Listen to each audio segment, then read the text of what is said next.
ke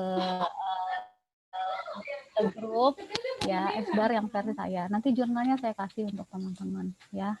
Nanti untuk rekomendasi SBAR itu isinya apa saja. Oke, sebelumnya saya mau kasih tahu terkait perencanaan. Kemarin Bu Bese tanya terkait perencanaan isinya apa ya untuk Karu.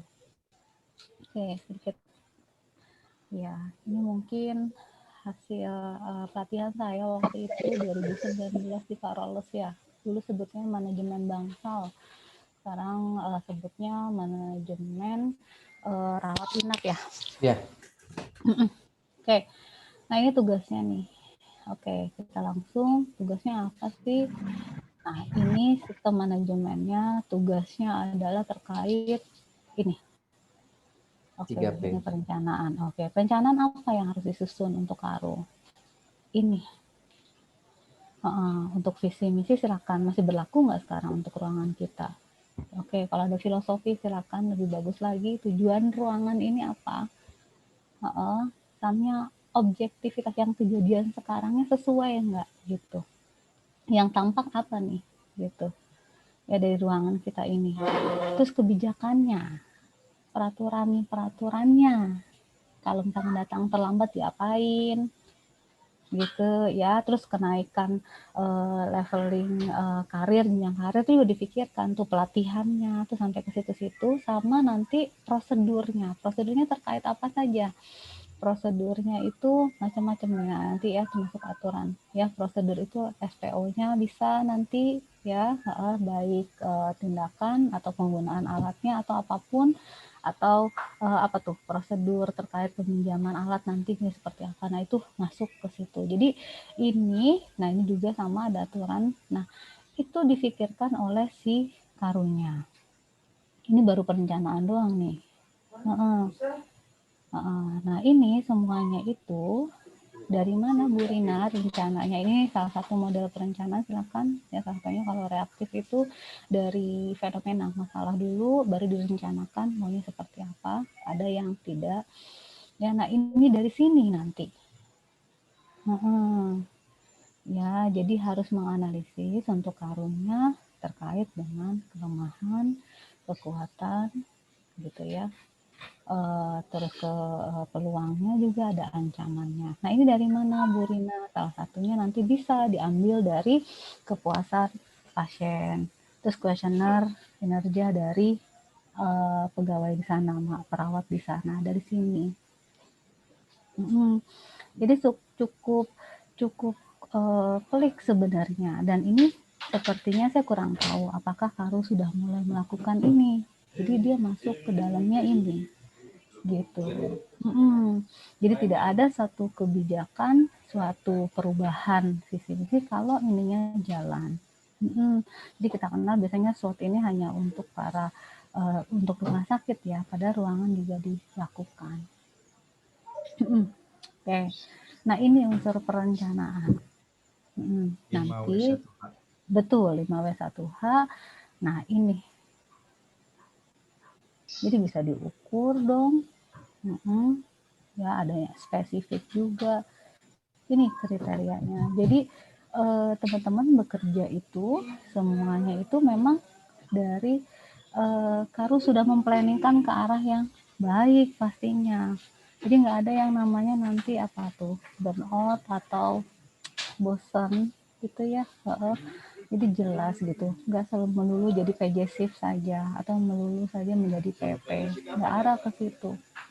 Nah, ini dari kegiatan yang maksudnya tadi mau model perencanaannya mana, yang ada masalah dulu baru kita rencanakan atau kita berjaga-jaga dulu gitu loh. Contoh ya, misalkan tadi itu ya terkait ini mau mencegah terkait infeksi luka ya, jangan keburu kejadian dulu dia. Untuk karena tadi misalkan di ruangan ini banyaknya pasiennya dengan post op misalkan gitu, saya akan meningkatkan ini, atau ada kejadian dulu baru nanti planningnya direncanakan ya. Itu bisa saja tadi yang ada 4 model perencanaan tadi itu dibuat berdasarkan karena adanya sesuatu atau sebelum pencegahan. Nah, itu bisa dilakukan gitu. Oke. Ya, itu di perencanaan, itu baru perencanaan. Pengorganisasiannya yang mana, Bu Rina? Pengorganisasiannya yang mana ya? Jadi, oke, kita lihat di perencanaan. Masih ada perencanaan? Oke, pengorganisasian. Oke, ini kayaknya. Coba kita lihat ya.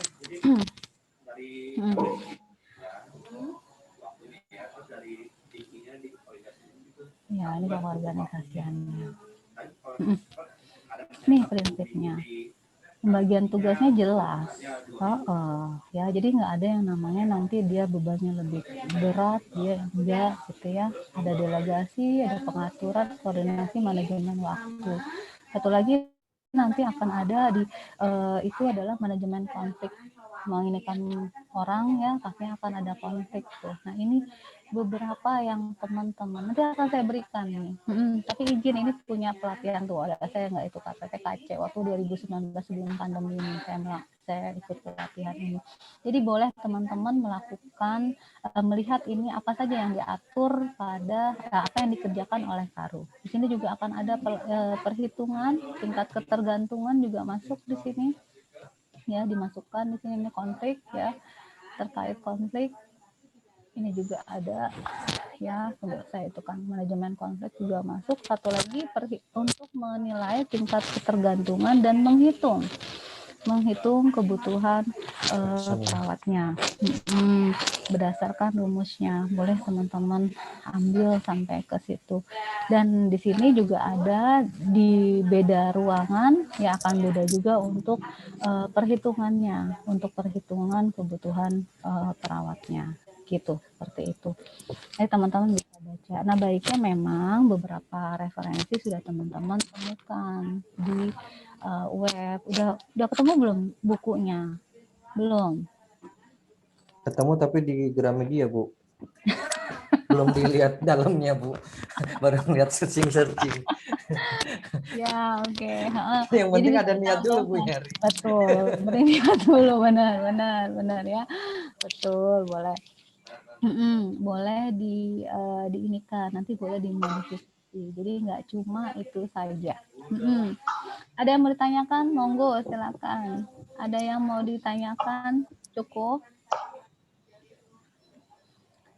Sudah mulai pusingnya berkurang? Apa masih Tetap. pusing? Kalau pusing tetap, Bu. Masih, Bu.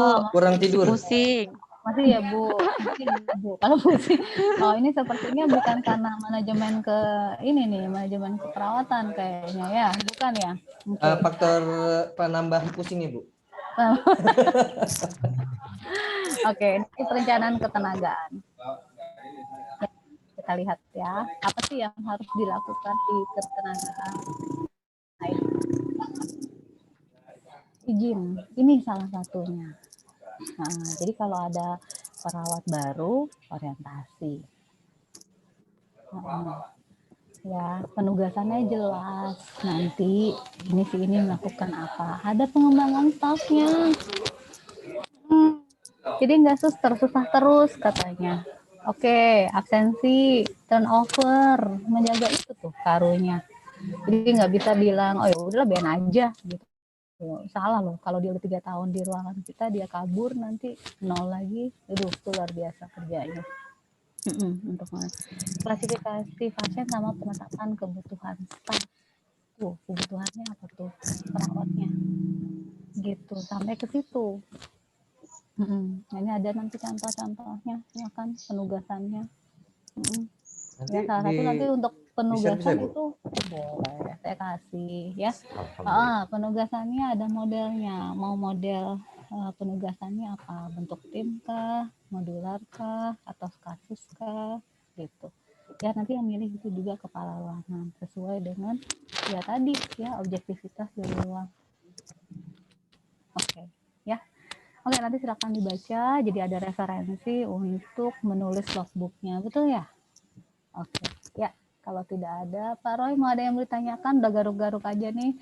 Ayo Pak Boleh Roy. di-share, Bu, itunya buat referensi logbooknya biar semangat.